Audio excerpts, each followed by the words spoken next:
देखिए, केरल का जो प्रदर्शन चल रहा है उसमें अरविंद केजरीवाल भी शामिल हुए हैं और इस वक्त वो क्या कह रहे हैं आपको सुनवाते हैं। वो केरला के लोगों के लिए पैसे मांगने आए हैं। आज पंजाब के मुख्यमंत्री यहाँ अपने 3 करोड़ लोगों के लिए फंड मांगने के लिए आए हैं। मैं दिल्ली का मुख्यमंत्री अपने दिल्ली के 2 करोड़ लोगों का हक मांगने के लिए आया हूं। संविधान में लिखा है कि कितना पैसा किस सरकार को मिलेगा। ये वाला टैक्स आएगा, मैं इनकम टैक्स में था, ये थोड़ा सा ज्यादा जानता हूं इसको। तो कितना फंड, कौन सी सरकार कितना फंड इस्तेमाल करेगी, कैसे इस्तेमाल करेगी, फाइनेंस कमीशन होगा, फाइनेंस कमीशन तय करेगा।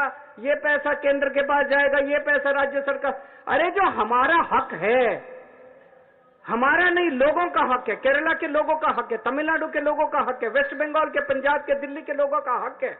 वो हक आप कैसे छीन सकते हैं लोगों का? आप उनका काम कैसे रोक सकते हैं? अगर आप अब हमारे लोगों के पैसे नहीं देंगे तो हम सड़कें कैसे बनाएंगे, बिजली कैसे देंगे, लोगों का विकास कैसे करेंगे? मैं भी 1-2 बैनर देख रहा था, उसमें लिखा था कि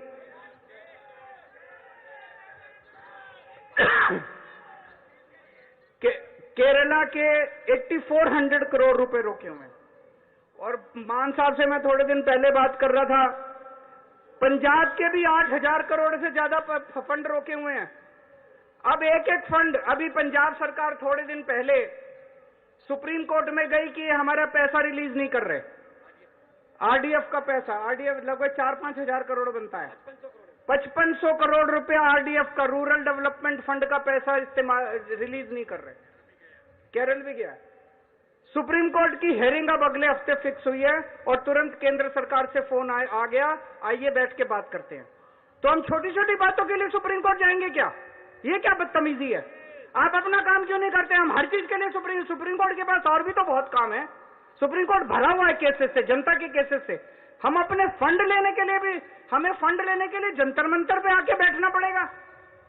आप लोगों को जान के ताज्जुब होगा, दिल्ली के लोग मिलके साल में 2 लाख करोड़ रुपए का इनकम टैक्स देते हैं, 2 लाख करोड़।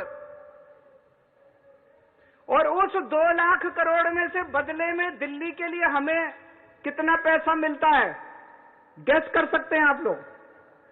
2 लाख करोड़ रुपए हम केंद्र सरकार को देते हैं दिल्ली के लोग मिलके इनकम टैक्स में।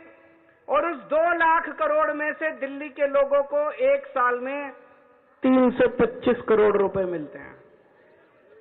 इतना तो अंग्रेजों ने भी नहीं लूटा होगा 100 साल में जितना ये लोग लूट रहे हैं। ये तो हद हो गई है। तो कपिल सिब्बल साहब का स्वागत है। दूसरी चीज, गवर्नर्स और लेफ्टिनेंट गवर्नर्स के जरिए ये जिस तरह से सरकारों को तंग कर रहे हैं, संविधान के अंदर साफ साफ लिखा है कि ये हमारे सब्जेक्ट्स हैं। उन सब्जेक्ट्स के अंदर भी रोज गवर्नर हर राज्य के अंदर टांग अड़ा रहे हैं। सबसे इंटरेस्टिंग तो अभी पंजाब के अंदर हुआ। पिछले साल पंजाब सरकार ने बजट सेशन, अपनी असेंबली का बजट सेशन कॉल करने के लिए गवर्नर के पास फाइल भेजी। गवर्नर ने बजट सेशन करने की परमिशन नहीं दी। सोचिए, एक चुनी हुई सरकार, फुल स्टेट, उसका मुख्यमंत्री, उसकी कैबिनेट प्रस्ताव पारित करके कहती है कि हम फलानी तारीख से बजट सेशन बुलाएंगे और उसमें राज्य का अगले साल का बजट पास करेंगे। गवर्नर ने बजट सेशन की भी परमिशन नहीं दी। अल्टीमेटली सुप्रीम कोर्ट जाना पड़ा। सुप्रीम कोर्ट ने गवर्नर को खूब लताड़ा।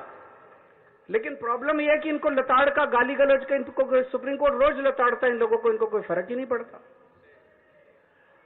तो इस तरह से दिल्ली के अंदर तो आप सब लोग देख ही रहे हैं कि हर काम के अंदर किस तरह से लेफ्टिनेंट गवर्नर हर काम के अंदर, छोटे से छोटे काम के अंदर टांग अड़ा रहे हैं।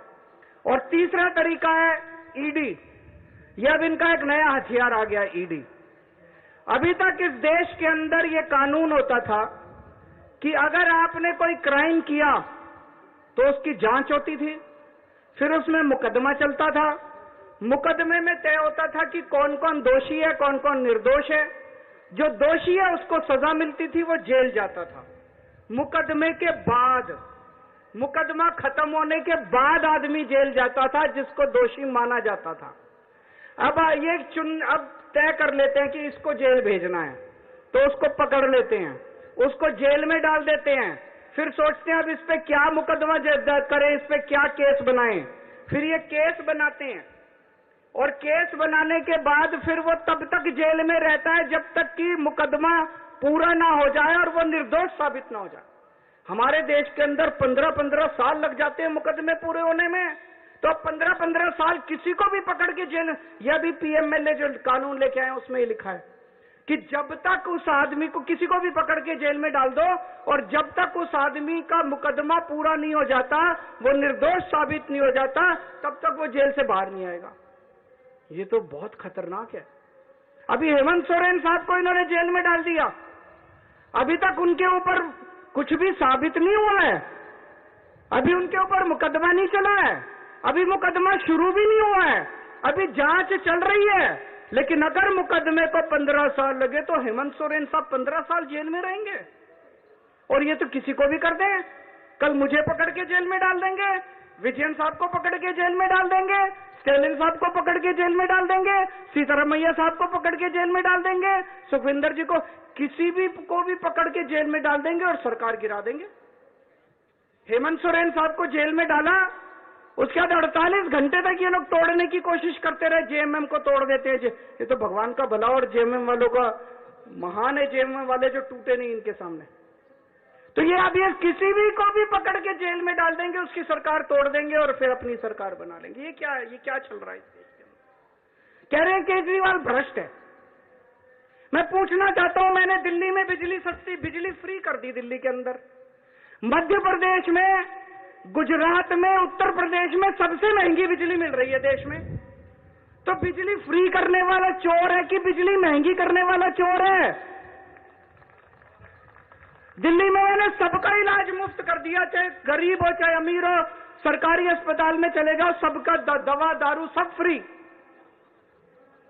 मध्य प्रदेश में, गुजरात में, उत्तर प्रदेश में चले जाओ, इतना महंगा इलाज, सरकारी अस्पतालों का बेड़ा गर्क कर दिया इन लोगों को।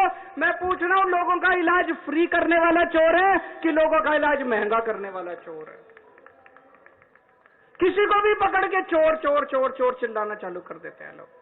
तो दोस्तों, देश का बहुत बुरा हाल है। मैं विजयन साहब को बहुत बहुत बधाई देना चाहता हूं, उन्होंने आज ये अलख जगाई है, सबको इकट्ठा किया है। ये देश केवल हमारा नहीं है, ये देश 140 करोड़ लोगों का है। और आज मैं बीजेपी वालों को कहना भी चाहता हूं, समय का चक्र घूमता है, समय बड़ा बलवान है, अहंकार मत करो। भगवान ना करे कल समय का चक्र जब घूमेगा और तुम इधर होगे और हम उधर होंगे, कहीं ऐसा ना हो कि यही कानून तुमको खाने के लिए दौड़े उसके बाद।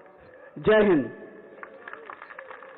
तो आपने अरविंद केजरीवाल को सुना। दरअसल कर्नाटक सरकार और केरला सरकार का ये प्रदर्शन है, ये केंद्र सरकार के खिलाफ प्रदर्शन है। केंद्र से मिलने वाले टैक्स शेयर और फंड के बंटवारे को लेकर भेदभाव हो रहा है, ये आरोप केरला सरकार और कर्नाटक सरकार ने लगाया है। इसी में अरविंद केजरीवाल भी शामिल हुए हैं और उन्होंने जबरदस्त हमला बोला है केंद्र सरकार पर, मोदी सरकार पर, और कहा कि जानबूझकर हमारा फंड रोकते हैं, ये हमारा जो टैक्स का शेयर है उसे जानबूझकर कम कर देते हैं। ये भेदभाव हो रहा है उन राज्यों के साथ जो राज्य एनडीए शासित राज्य नहीं है, जहां किसी और पॉलिटिकल पार्टी की सरकार है, उन राज्यों के साथ भेदभाव किया जा रहा है।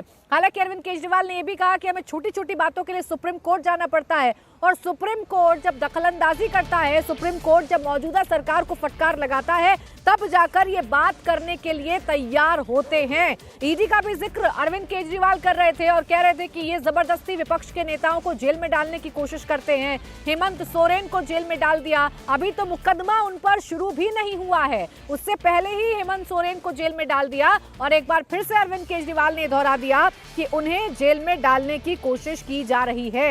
यानी अरविंद केजरीवाल ने एक बार फिर से ये कह दिया कि ईडी की साजिश है बीजेपी के साथ मिलकर के अरविंद केजरीवाल को भी जेल में डालना है।